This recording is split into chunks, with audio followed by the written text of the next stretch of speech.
Friends எல்லாரும் எப்படி இருக்கீங்க? நாங்கள் ரொம்பவே நல்லா இருக்கோம். நீங்களும் நல்லா இருப்பீங்கன்னு நினைக்கிறேன். இன்னைக்கு வந்து கந்த சஷ்டி விரதம் ஃபர்ஸ்ட் நாள்.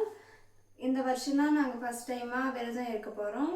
காலையில் பார்த்தீங்கன்னா பால் பழம் மட்டும் சாப்பிட்டுட்டு மத்தியானம் எதுவும் சாப்பிடாம நைட்டுக்கு வீட்டில் என்ன செய்கிறோமோ அதை படைச்சி இப்படி தான் நாங்கள் கந்த சஷ்டி விரதம் 7 நாள் இருக்க போகிறோம்.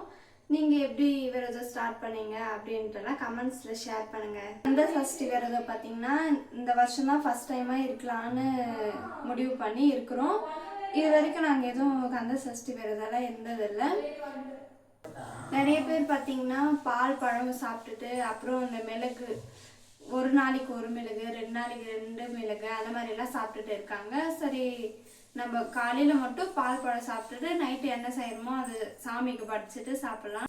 காலையிலே பார்த்தீங்கன்னா பால் பழம்லாம் சாமிக்கு படைச்சிட்டு சாப்பிட்டாச்சு. நம்ம வீட்டில் இருக்கிறவங்களுக்கு சாப்பாடு செஞ்சு வச்சுட்டேன். டுடே ஸ்பெஷல் என்னன்னு பார்க்கலாமா? சுட சுட சாதம்,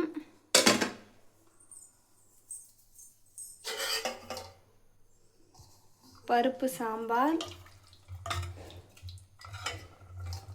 கொஞ்சம் இப்படி ஊற்றி காட்டுமா?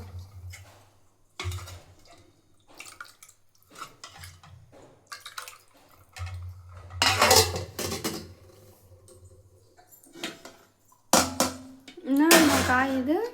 கோஸ் பொரியல். கோஸ் பொரியல்.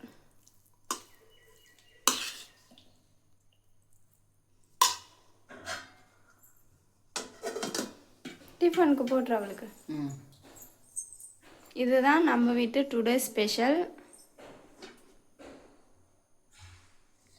நம்ம வீட்டு டுடே ஸ்பெஷல் என்னன்னு சொல்லிட்டு பார்த்துருப்பீங்க. உங்கள் வீட்டில் என்னெல்லாம் செஞ்சீங்க, சாமியை எப்படிலாம் கும்பிட்டீங்க, என்னென்ன செஞ்சு சாமி கும்பிட்டீங்கன்னு சொல்லிட்டு மறக்காமல் கமெண்ட்ஸில் ஷேர் பண்ணுங்கள்.